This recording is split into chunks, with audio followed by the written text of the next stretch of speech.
Hey guys, Shane Stars with DroidModRx.com. Today I'm going to do something kind of unorthodox for this channel. I know that we normally cover Android, cover a lot of Samsung, HTC, Motorola devices, but today I'm going to unbox my new MacBook Pro. Now, a lot of you will be surprised to learn that I do all of my video editing on a MacBook Pro. This is the old MacBook Pro from 2010. I've been using this now for, well, ever since really that I got into YouTube, probably about a year into YouTube. I went on ahead and spent the money on the MacBook Pro. And the other day I had a little issue, and I know all of you guys are going to say, well, that's why you should have bought a Windows computer. Just to be fair, most laptops, especially if you use them in the manner that I do a lot of video editing. A lot of very high intensity programs are done on this laptop. So for it to wear out as quick as 3 years is really not that big of a deal. You know, laptops, you do carry them around. I do a lot of traveling, and this does go with me. So things are more apt to breaking, things are more apt to wearing out, and this one is fixable. So what happened to this MacBook, if you follow me on Twitter, then you already know, I was getting that screen that flashes the folder with the question mark, which means there's something wrong with the file system. I got on the phone with Apple, and they're sending me a restore CD, but something else that may be wrong. In 2010 models, there was a cable that connected the motherboard to the hard drive, and they say that that was going bad a lot in these models. If that were the case, this one should not have lasted as long as it did, because those were going out in the first couple of months.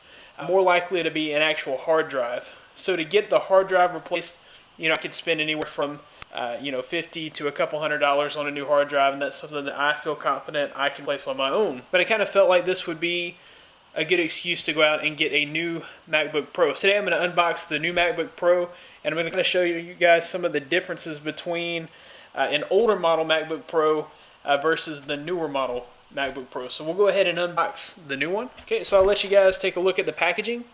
We have just, Apple kind of does this simplicity thing on the front with their iPads and their MacBooks. You just get a slim picture of the device itself.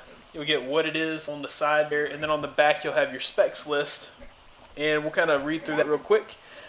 So very quickly, before we jump into the unboxing, before I take it out of the box, we'll run through the specs list. I did get the 13-inch with Retina display. Now I could have went with the standard and then put in my own SSD, but I kind of figured, why waste the time and energy to do that? I know that I can do it, but I figured, might as well just go ahead and get one that already has an SSD in it, and then I opted to go with an external hard drive to really store my files. So I'll get the speed of an SSD, and then I'll have the storage of an external hard drive. So that was just kind of the direction that I went.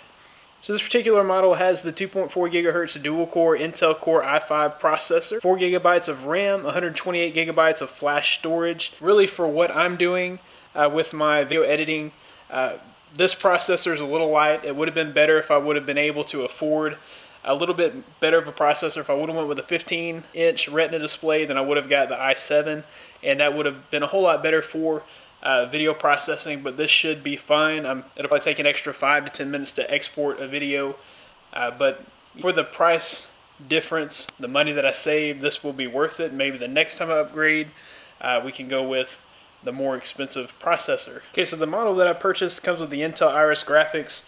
A standalone graphics card would have been better for video processing, but from what I've read, the Intel Iris graphics, from what I understand, it's built into the processor. It's not separate. It does have 1 gigabyte of virtual memory.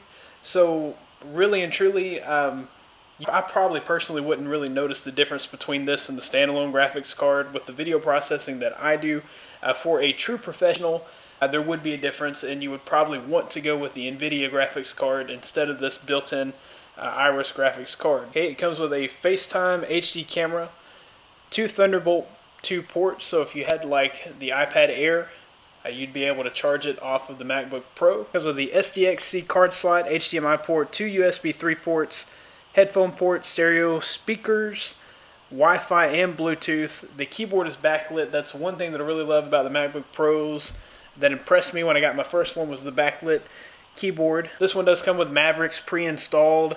It comes with Pages, Numbers, Keynote, iPhoto, iMovie, and GarageBand. So many of you can probably tell in my videos that I'm using iMovie. to do most of my editing. I'd love to get into Adobe, but it's just, man, it's expensive. For the Adobe Suite, it costs $1,899. You can rent Adobe Premiere. You can rent Adobe Premiere and Adobe Afterworks for $20 a month each. So for $40 a month, I could be using Premiere and After Effects. That's something that I may get into later because those Adobe programs do work on both the MacBook Pro and on Windows computers. But now I've been really comfortable with iMovie, so that's probably what I'll stick with for now. Okay, so we'll go ahead and take this out of the box. And there is the MacBook Pro. So you can see that there is a pretty big difference between the old and the new as far as size. The new one is a whole lot lighter, it's much thinner, and the old one is feels much heavier, and you can see just the difference in thickness on that one. Other than that, you can see the different ports here. This one has an Ethernet port. I guess Apple's decided that you'll never really need to use Ethernet again, strictly Wi-Fi on.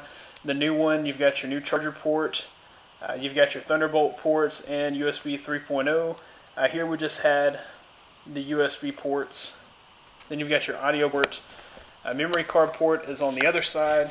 On the old one, you had your CD drive, but I really can't remember the last time that I installed anything with a CD.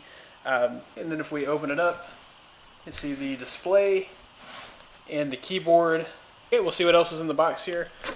We've got Apple's manual here. They always make it super simple. And we'll just kind of open up this and see what's in it. Just a quick start guide. Some information on the MacBook Pro. And some little stickers for your car. And a screen cleaner. Got a power cord and an inverter. And so that pretty much wraps it up for what's in the box. Now, I've read everywhere that the new MacBook Pro is supposed to be much faster than the older ones, especially the SSD processors. And so we'll go ahead and boot it up real quick.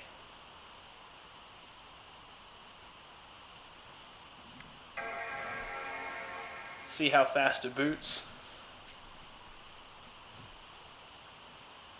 This would be the first boot, so it's not probably going to boot into the operating system. It'll probably give me like a welcome screen.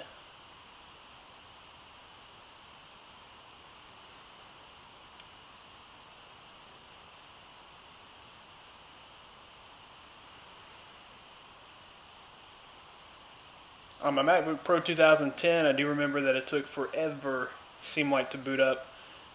On the MacBook Pro 2010, took at least 5 times faster. I mean, this one booted up at least 5 times faster than that one. And so anyways, guys, that is... For the main language, press the return key. That's the MacBook Pro. And, you know, I'll probably let you guys in on how it performs later on as soon as I get a chance to test it out. Anyways, guys, I hope you enjoyed that unboxing. If you did, be sure to click the like button. Subscribe to this channel for more content like this in the future. Be sure to follow me on Twitter at DroidModderX. You can find more of me at DroidModderX.com. I'll have the latest in Android and tech news. Thanks, guys, for watching. Be blessed. I'll see you in the next one.